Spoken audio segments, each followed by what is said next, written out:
The beauty of living in the bush is great for 99.9% of the time, but there's that 0.1% that comes up every few years that's pretty bloody scary.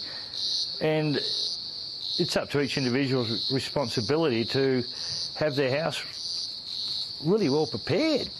Because as a volunteer, I'm really upset. I've been to a lot of houses. We get there and we can't get in. We can't get the truck in the bloody driveway because it's full of rubbish. They've got a little tiny bit of water. How can we fight a fire for them? We can't. So it sounds like it's an extremely frustrating situation for you in that case. Things like that are not making your job any easier when you're trying to deal with the fire. No easier at all. And it makes it really dangerous because all of a sudden we could be in a situation that could be overrun by fire in minutes. I'm talking less than minutes. It can go from, oh, that's a pretty little fire, to life-threatening. And it's just, you know, the main thing is just get us out again.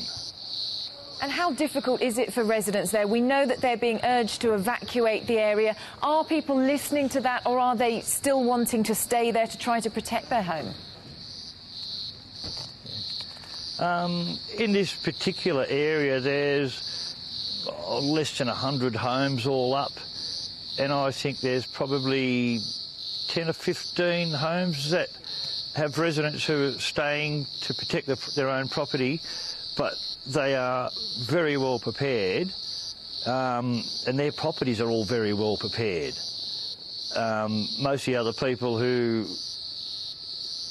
didn't go to all that trouble themselves, they've shot through and they leave it up to me. And how many of you are there, people like you who are volunteer firefighters who are then turning out to try to help contain these fires? To be honest, I don't know. There must be thousands, because they are from all over Australia. Thanks, people. Thanks a lot. I can see it must be a very difficult time for you, and a huge deal of good work that's being done by people like you and all the other volunteers there. It must be a terrifying time for local people. Yeah, it is. Like, I've lived here all my life. I've been volunteer firefighter 15 years. I was in a couple of situations the last couple of days and I was terrified. What about those fears as to what could happen next with this? We know that there are these 3 major fires and the feeling is that they could join together to create this mega fire. Yeah. Look, I haven't seen any TV, news, nothing for the last, I think someone said today it's 5 days apparently. I've just lost track of time. I have seen the fire maps coming through from the fire service, you know, while I'm working. I've lived in the mountains all of my life.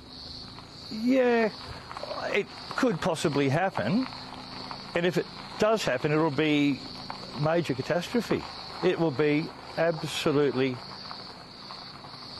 well, what's in the background here will be nothing.